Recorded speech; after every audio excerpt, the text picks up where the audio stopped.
Mandate की चोरी पर एहतजाज जरूरी है। वोट के चोरों की मात यकीनी है। वोट की चोरी, अवामी फैसलों और राय आमा की तज़हीक, तहरीक इंसाफ के 2/3 अक्सरियती वोट चुराकर लाडले की 17 सीटों की कशकोल को भरने की साजिश और अवाम के जमहूरी हक में डाके के खिलाफ कौम सरापाए एहतजाज है।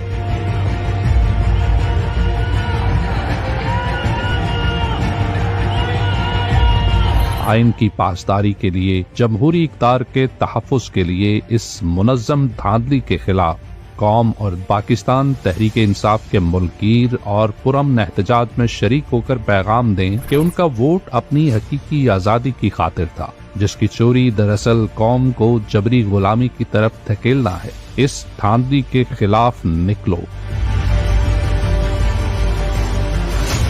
कौम का फैसला है, मैंडेट चोर नामंजूर। ये आपके बच्चों के इस मुल्क के मुस्तकबिल की हकीकी आजादी की जंग है। जो इस मुल्क में तब्दीली आ रही है, कोई ताकत नहीं रोक सकती।